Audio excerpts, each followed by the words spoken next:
J'ai vécu comme dans Actes des Apôtres et manifesté la puissance que Jésus à notre époque pendant 5 ans. Ça se passe bien dans ta relation avec Dieu? Bah écoute, j'essaie de m'améliorer, mais ouais. Moi je prends Dieu, moi quand je sors, moi je prie, moi je sors pas comme ça chez moi et tout, comme en haut. Ce mec que je vois depuis, il s'appelle Nelson, c'est un dealer de drogue. J'ai rencontré Kylian et on a parlé de Jésus. Là, si est-ce que je peux prier pour toi, ça te dérange pas? C'est le dealer qui Ouais. Moi, ça fatigue, je viens de rencontrer grâce Yoann. Elle a prié pour moi, franchement, je me sens beaucoup mieux. Vraiment? Oui, vraiment, en vrai, de vrai, je me sens beaucoup mieux. Je pense qu'on peut ne pas être chrétien, ne pas avoir connaissance du message, ça je l'évangile tout ce que tu veux, mais être sauvé, mourir et aller au paradis selon la conception chrétienne du paradis. Parce que la foi est peut-être personnelle, mais l'évangile ne l'est pas.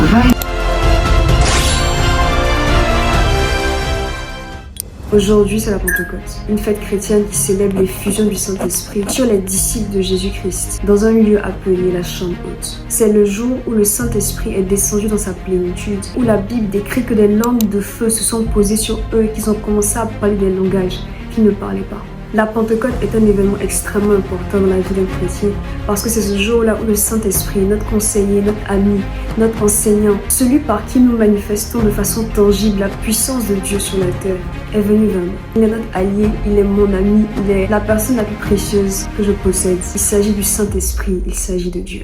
Et la vérité, c'est qu'avant que le Saint-Esprit ne vienne habiter en nous, ne vienne habiter dans les disciples manifestaient déjà la puissance de Dieu. La Bible dit qu'ils allaient, qu'ils guérissaient les malades, qu'ils chassaient les démons et qu'ils accomplissaient des miracles. La Bible nous apprend que Jésus-Christ a soufflé sur eux. Il a soufflé sur eux le Saint-Esprit qui leur a donné la capacité d'agir et d'opérer dans ces miracles, dans cette guérison, dans ces choses spirituelles. La vérité est que les miracles, les prodiges, les guérisons, les délivrances sont encore pleinement effectifs aujourd'hui. Ce ne sont pas des choses qui sont restées dans le livre appelé Bible, mais ce sont des choses actives qui sont réelles. Parce que la parole de Dieu est vivante et efficace, active encore aujourd'hui. Et avec cette vidéo, je ne veux pas seulement le démontrer, je veux que toi aussi tu te rendes compte, par Dieu, par sa grâce, d'agir comme lui il a agi. Donc ce qui fait la différence à la Pentecôte, c'est que les apôtres n'ont pas reçu seulement l'Esprit sur eux pour opérer dans la puissance, mais le Saint-Esprit vient habiter en nous. Et la conséquence de la plénitude du Saint-Esprit, c'est de manifester le caractère de Jésus. C'est de pouvoir manifester les fruits de l'Esprit décrits en Galates 5, le verset 22. La paix, la joie, l'amour, la fidélité, la maîtrise de soi, la patience. Toutes ces choses sont la conséquence du Saint-Esprit qui vient habiter en nous pour nous donner d'agir, de vivre et d'opérer avec pas seulement la puissance, mais le caractère de Jésus. Donc dans cette vidéo, c'est ce qu'on va faire. Agir comme dans Actes des Apôtres reviendra à manifester la puissance de Dieu, mais j'aspire également à manifester plus le caractère de Christ tout au long de cette vidéo. En général, je manifeste la puissance de Dieu, prie pour des malades, prie pour des délivrances, etc.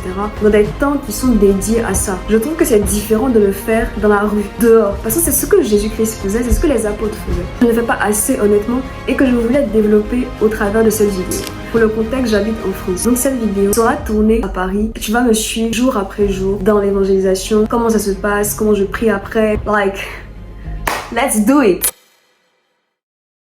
Nous sommes le jour 1 sur 7 et aujourd'hui le verset de base de l'évangélisation, ce sera Matthieu 4, le verset 23 à 25. La Bible dit « Jésus parcourait toute la Galilée, enseignant dans les synagogues, prêchant la bonne nouvelle du royaume et guérissant toute maladie et infirmité. » Ce qui m'intéresse ici, c'est Galilée. La Galilée, à l'époque de Jésus, était une des 3 provinces d'Israël. C'était celle qui était la plus au nord par rapport aux autres, donc la Samarie et la Judée. Les Israélites qui habitaient en Galilée avaient été conquis par la Syrie. Donc en Galilée, il y avait beaucoup de païens. C'est la raison pour laquelle la Bible appelle parfois la Galilée la terre des gentils. Quand on parle de gentils, c'est les personnes qui sont non juives, qui ne pratiquent pas les commandements de Moïse, etc., etc.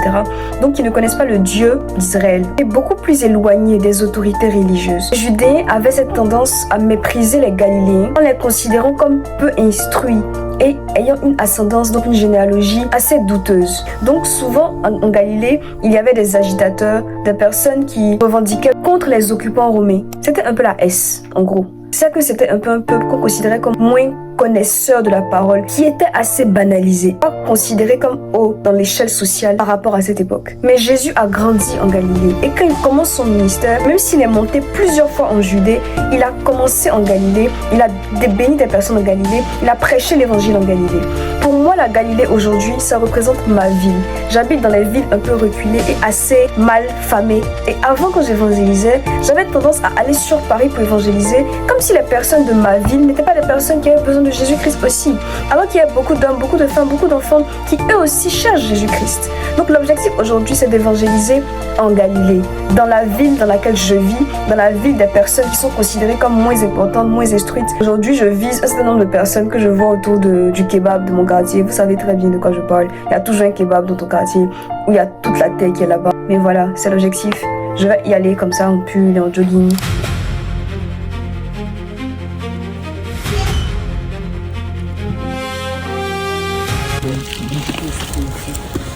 Ok. Mais pas l'impression que c'est le niveau que tu veux. Ouais, c'est pas ce que tu veux, mais après tu es obligé de faire avec ce qu'il est là et après. Comme si tu as eu. Qui t'a créé tout seul? C'est lui qui a créé ton vidéo, c'est lui qui a créé tout ça. Il est capable de te rester. Est-ce que je peux prier pour toi? Je prie que le feu et le zèle qu'elle avait perdu soient rétablis au nom puissant de Jésus-Christ. Est-ce que tu as une douleur quelque part? Est-ce que je peux prier sur ma voix? Waouh! Est-ce que c'est les douleurs qui bougent? T'as l'impression que c'est un peu un truc comme ça. Est-ce que tu crois en ça? Est-ce que tu crois en fait que Dieu guérit? Oui, je crois. Est-ce que tu crois que là, tout de suite, la douleur peut disparaître? Oui, je crois. Ok. Donc, Saint-Esprit, je prie que toute douleur qu'elle avait maintenant soit chassée dans le nom de Jésus-Christ.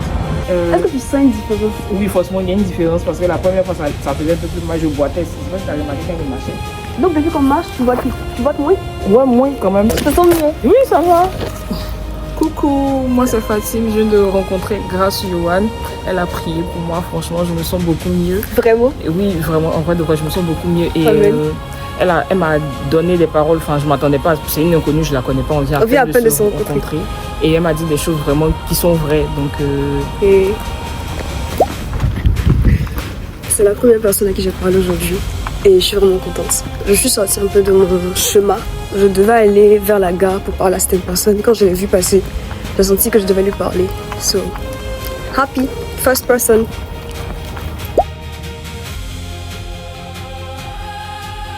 J'ai en visuel l'homme à qui je veux parler depuis le début. Il est avec d'autres gens, j'ai un peu peur. Moi je prends Dieu, quand je sors moi je prie moi. Moi je sors pas comme ça chez moi et tout, comme en haut. J'appelle parce que moi quand j'étais petit, ma grand-mère m'emmenait à l'église. Et tu penses qu'il aime que tu fais ça? Moi je connais, c'est pour me détendre. Bien sûr, mais tu sais que ça affecte ton cœur, ton foie et tout ça. Il dit pas ça pour te juger. Il dit juste parce que Dieu c'est un beau papa et qu'il aime prendre soin de ses enfants. À chaque fois que je te vois, je te dis que Jésus-Christ t'aime. J'ai dit que Dieu est un papa, tu ne pas forcément parler parce que le père que tu as n'est pas un père qui est... Tu vois ce que je veux dire? Je te rappelle de ce qu'on disait à l'église. Je te rappelle de l'évangile. Je te rappelle de ce que c'est. Le fait que tout le monde, toi, moi, on est des chrétiens. Toi tu vas où à l'église? Je vais ici. Ici c'est où ça? C'est à... Oh, vrai chrétien à fond, mais des fois moi ça m'arrive les dimanches, je me réveille, je vais à l'église. Je demande au monde, je me disais Dieu il est grand. Ok, ce mec que je vois depuis, il s'appelle Nelson, c'est un dealer de drogue. Donc on a parlé, attendez, je rentre à la maison, je vous explique, chaque en débrief. J'ai rencontré Kylian et on a parlé de Jésus. Le gars en question il s'appelait Kylian et pendant que je priais, j'ai entendu Kylian et football et blessure. Et quand il a dit son nom, j'avais oublié la parole que j'avais entendue et je lui ai rappelé, mais il a dit qu'il avait été blessé, donc je suis trompée sur ça. Et qu'il veut reprendre le foot, etc. Il a dit qu'il partait plus à l'église, mais qu'il va y retourner. Mais voilà, c'est lui que j'ai parlé tout à l'heure. Ok, donc depuis, j'ai parlé à deux personnes. Une fille qui s'appelle Iliona et qui n'a pas voulu être filmée, ce que je comprends. Et en fait, j'ai perdu le réflexe d'activer ma caméra pendant qu'on discute. Mais elle m'a dit qu'elle était déjà chrétienne, qu'elle connaissait déjà Jésus. Et du coup, j'ai essayé de lui parler de l'évangélisation et du fait de rentrer dans cet appel de parler à d'autres personnes de Jésus. Il est 16h31. Je continue encore pendant, je crois, 1 heure. Jusqu'à 17h40. Ensuite, j'ai mon cours en ligne. So, yeah. Et là, je veux parler à des personnes qui ont des problèmes, en fait. J'ai envie de prier pour des personnes, de prophétiser. I wanna do that. I wanna do that. Bah, j'essaie de me rapprocher de Dieu le plus possible.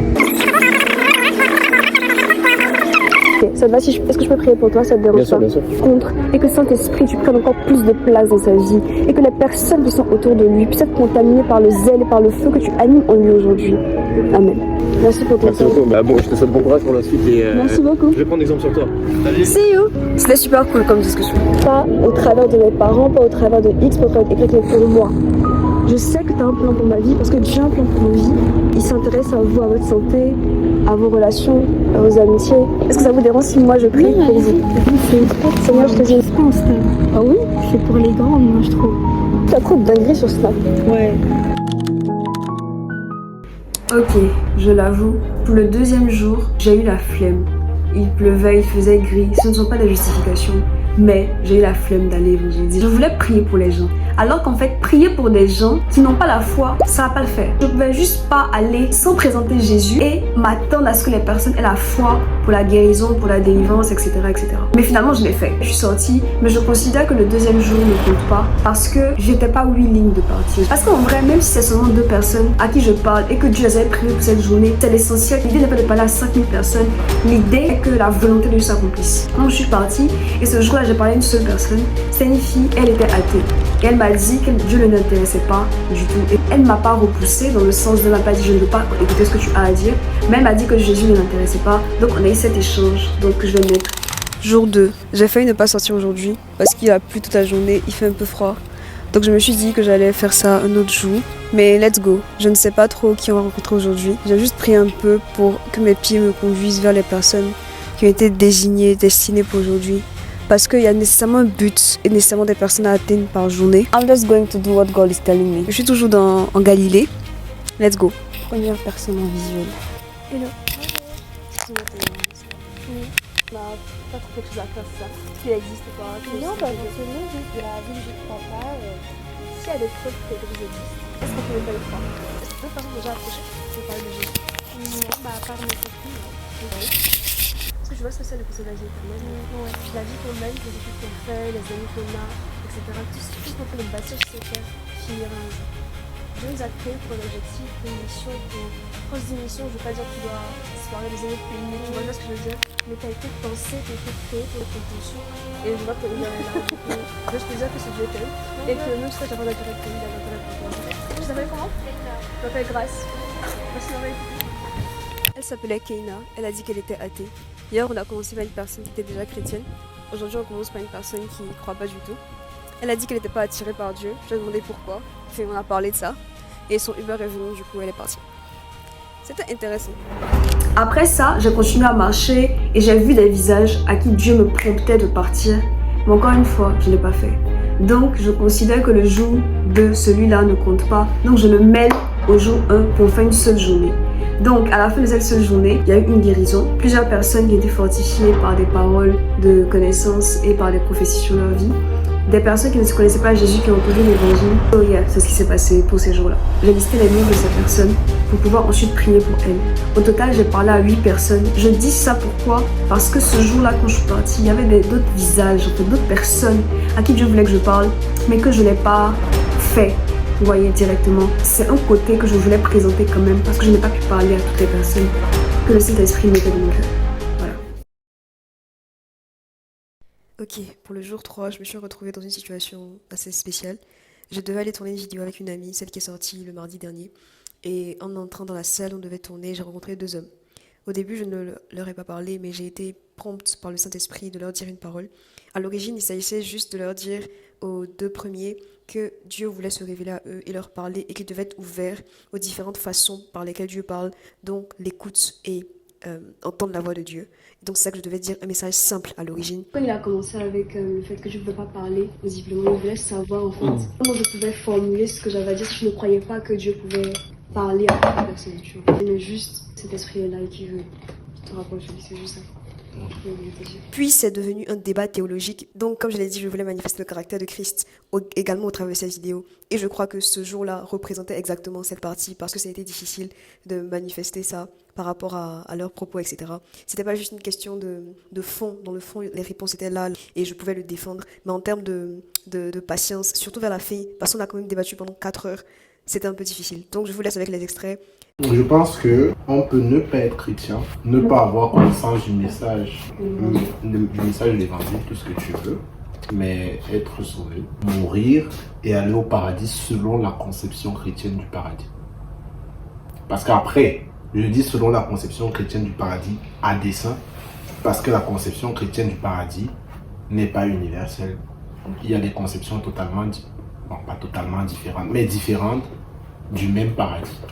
Il est possible, je ne dis pas que c'est la voie appropriée, mais il est possible pour un non-chrétien qui n'a rien à voir avec la religion, qui n'a pratiqué absolument pas, d'être sauvé. J'en suis convaincu. C'est ce que je pense aussi. Je ne sais pas. Moi, pour moi, il faut avoir Jésus pour être sauvé. Le paradis selon la conception chrétienne. Pour une personne qui ne croit pas du tout que Jésus-Christ est mort à la croix et ressuscité pour elle. Non seulement qui ne croit pas, mais en plus qui ne sait pas. Comment la personne peut avoir accès à un paradis qui était désigné selon une conception chrétienne sans croire au centre de ce paradis? Ça, c'est la seule personne qui a cette réponse. C'est Dieu. Non, mais moi, je vais aller plus loin. Moi, je pense avoir des hypothèses. Je considère qu'il y a une loi chrétienne à respecter. Qui ne se trouve pas dans la Bible. Non, c'est pas ça. Elle se trouve où? Il y a une loi chrétienne qui se trouve dans la Bible, qui se trouve dans les ajustements même de la Bible d'ailleurs, parce que les commandements là ont évolué dans le temps. Il faut se le dire, c'est la réalité d'ailleurs. Bref, je pense que c'est vrai. Les commandements ont évolué dans le temps, la loi chrétienne aussi. Et il y a quelque chose de plus intéressant d'ailleurs qu'on faisait au séminaire, c'est l'enseignement social de l'Église. Et bref, tout ça pour te dire qu'il y a des commandements à respecter pour être considéré comme étant dans le bon sens en tant que chrétien, comme allant dans le bon sens, comme observant les lois de Dieu. Et je considère justement mon hypothèse va dans le sens où quelqu'un qui, déjà il est possible que quelqu'un observe ces lois sans même les connaître, sans même en avoir conscience. Et dans cette configuration-là des choses, la personne est en accord avec Dieu, en accord avec ce que Dieu veut, sans même savoir que c'est exactement ce que Dieu veut. Une personne peut être en accord avec les commandements sans même savoir. Mais bien sûr. Tu parles de quel commandement exactement? Mais tous. Est-ce que tu mets les 10 commandements dedans? Bien sûr. Et les 10 commandements Non mais écoute, laisse-moi finir. Ça sous-entend effectivement que les 3 premiers commandements qui sont totalement adossés sur, ou du moins centrés sur la personne ou l'entité Dieu, ne peuvent pas être respectés, mais ne sont pas pour autant... ce sont les plus importants. Il n'y a pas une hiérarchisation des commandements. C'est écrit. Si tu veux aller dans ce sens-là, Jésus a contracté les commandements en 2. Lesquels? On est d'accord? Lesquels? Tu aimeras Dieu. Oui. Tu aimeras ton prochain. Tu aimes Dieu. Donc tu dois aimer Dieu. Bien sûr que tu dois aimer Dieu. Mais pour aimer Dieu, il faut connaître Dieu. Il faut savoir qu'il existe. Oui, bien sûr. Mais tu peux ne pas avoir connaissance de son existence. Est-ce que Jésus-Christ reviendra avant que le monde connaisse Dieu? Oh là là. Mais non. Tout le monde connaît déjà Dieu. Comment tu sais que tout le monde connaît Dieu? Puisque tu m'as dit... Non, je ne dis pas tout le monde, je dis le monde. Est-ce que tu considères que tout le monde connaît Dieu? Que tout le monde connaît Dieu, mais non. Le point de cette partie de la discussion était de démontrer pour notre part que le salut, donc la vie éternelle, n'est accessible que lorsque tu croyais en Jésus-Christ. Même si je comprenais ce qu'il voulait dire. Après, on est resté discuter avec eux, qui sont musiciens. C'était intéressant comme discussion, assez longue. Mais honnêtement, les personnes avaient l'air super chill. Et pour moi, on devrait se revoir, se reparler et avoir d'autres discussions de ce genre plus tard. J'ai une confession à faire. Il y a moins d'1 an, j'ai désobéi à Dieu. En quoi consistait ma désobéissance? Je devais évangéliser dans les transports à New York. Parce que Dieu m'a fait la grâce de pouvoir voyager, d'aller dans ce pays, en rapport à ma vie académique. Et c'était un des meilleurs voyages que j'ai pu faire. Mais depuis le départ, je savais que je devais évangéliser dans les transports ou dans un endroit public.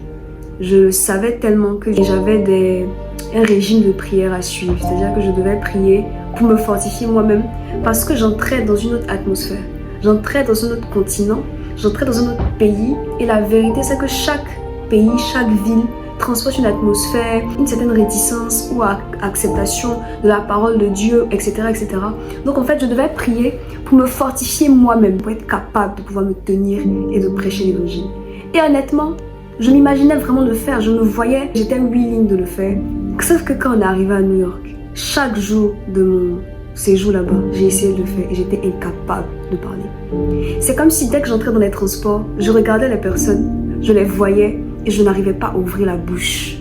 Le dernier jour de mon voyage, le jour où je devais prendre mon taxi et aller à l'aéroport pour prendre mon avion, je suis retournée dans les transports. Je me suis dit, je vais faire juste 2 arrêts, parler de qui était Jésus et puis voilà.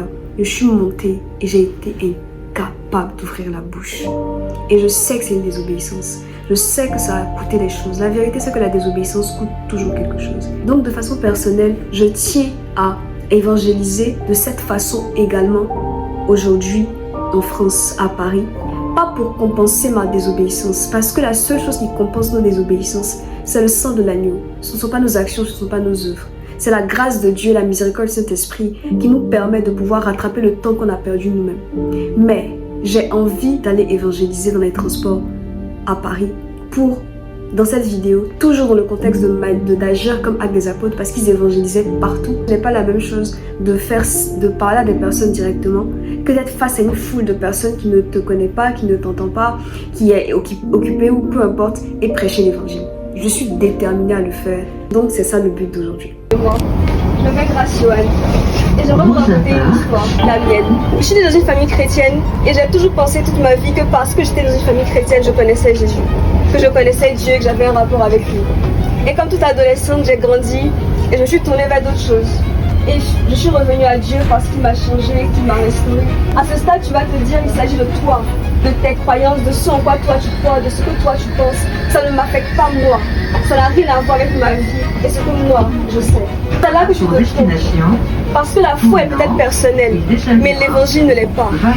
L'évangile n'est pas quelque chose qui est personnel. Mais l'évangile, c'est le fait que toi, moi et toutes les personnes qui sont inscrites sont des pécheurs.